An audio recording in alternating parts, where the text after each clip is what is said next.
Assalamualaikum warahmatullahi wabarakatuh. Kami dari kelompok 2 ingin menunjukkan video tentang prinsip-prinsip komunikasi dari mata kuliah proses komunikasi. Berikut anggota dari kelompok 2 yaitu Gepira Raudatul Jannah, Firliana Putri Martius, Cindy Gracia Lim, Marcelino Rodolf, dan Hartono Anggoro. Baik, yang pertama ada prinsip komunikasi. Jadi prinsip dasar komunikasi adalah aturan atau pedoman dasar yang menjadi landasan dalam proses komunikasi yang efektif antara individu atau kelompok. Selanjutnya yang pertama ada prinsip yang pertama yaitu komunikasi adalah suatu proses simbolik.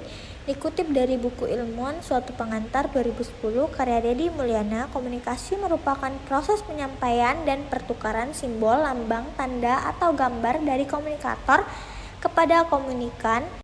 Karena simbol atau lambang digunakan untuk menunjukkan suatu hal berdasarkan kesepakatan sekelompok orang. Prinsip yang kedua, setiap perilaku mempunyai potensi komunikasi. Setiap bentuk komunikasi nonverbal, yakni perilaku manusia, bisa dimaknai sebagai stimulus bagi orang lain. Perilaku manusia seperti gerak-gerik tubuh dan raut wajah bisa ditafsirkan oleh orang lain, walaupun sebenarnya orang tersebut sedang tidak ingin berkomunikasi. Prinsip yang ketiga, komunikasi punya dimensi isi dan dimensi hubungan. Dimensi isi disandi secara verbal, sementara dimensi hubungan disandi secara nonverbal. Dimensi isi menunjukkan muatan atau isi komunikasi, yaitu apa yang dikatakan. Dimensi hubungan menunjukkan bagaimana cara mengatakannya, yang juga mengisyaratkan bagaimana hubungan para pelaku komunikasi itu dan bagaimana pesan-pesan tersebut ditafsirkan. Contohnya dimensi isi, misalnya saat seorang atasan mengatakan kepada karyawan, laporan bulanan harus selesai sebelum akhir minggu. Di sini isi pesan adalah perintah yang jelas tentang waktu dan tenggat waktu. Sedangkan dimensi hubungan itu contohnya jika ada atasan menambahkan, saya tahu ini bisa menjadi tantangan, tetapi saya percaya kamu bisa melakukannya.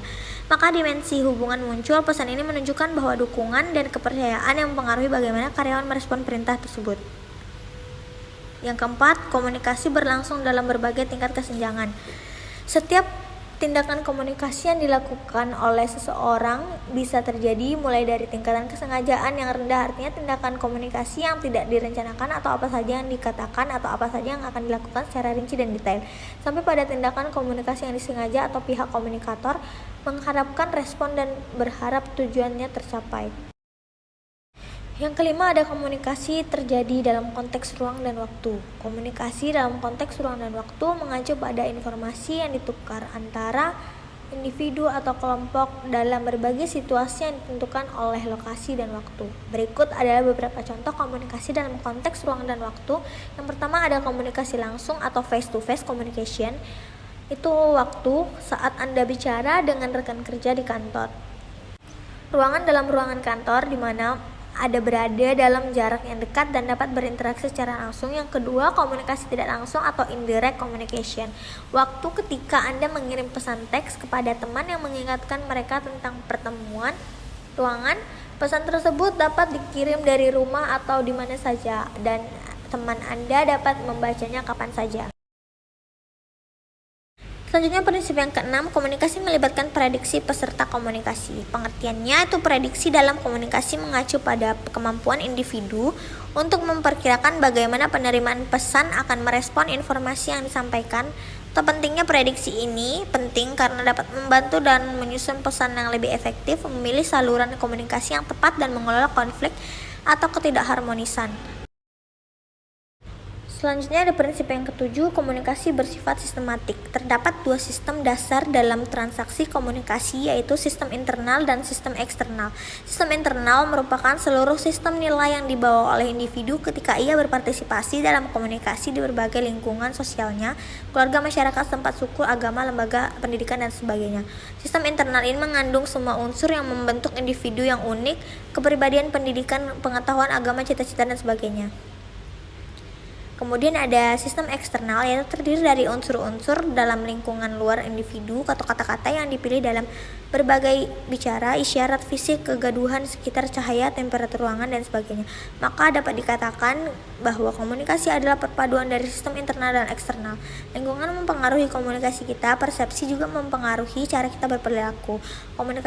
Prinsip komunikasi yang bersifat sistematik mencakup beberapa elemen penting. Berikut adalah contohnya perpaduan, yaitu semua elemen dalam komunikasi atau pengirim pesan, saluran penerimaan harus bekerja sama dengan harmonis.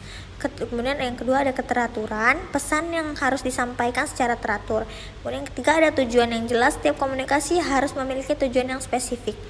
Yang keempat, konteks, memahami konteks di mana komunikasi terjadi sangat penting. Kemudian prinsip ke-8, yaitu semakin mirip latar belakang sosial budaya semakin efektiflah komunikasi. Seperti apa sih komunikasi efektif itu? Kesamaan bahasa khususnya akan membuat orang-orang berkomunikasi lebih mudah mencapai pengertian bersama dibandingkan dengan orang-orang yang tidak memahami bahasa yang sama. Contoh prinsip yang menyatakan bahwa semakin mirip latar belakang sosial budaya semakin efektif komunikasi dapat dilihat dalam beberapa situasi berikut. Prinsip yang ke-9, non-sekuensial, dapat diartikan sebagai komunikasi yang dilakukan oleh antar manusia yang melibatkan respon sebagai bentuk pesan telah dikirim, diterima, dan dimengerti. Sehingga dapat dikatakan juga non-sekuensial adalah bentuk komunikasi dua arah. Contohnya ketika sedang rapat, kita secara tidak langsung melakukan komunikasi dua arah karena sang pendengar juga menjadi pembicara atau sebagai pemberi pesan melalui perilaku nonverbal mereka. Prinsip yang ke-10, komunikasi prosesual, dinamis, dan transaksional. Sebuah bentuk dari proses komunikasi yang berkelanjutan di mana mempengaruhi dan saling bergantung satu sama lain. Hal ini terlihat dari proses penyampaian dan penerimaan pesan. Contoh dapat terlihat pada kasus yang sangat sederhana seperti tolong buangkan sampah ini. Pendengar akan melakukan apa yang orang itu katakan.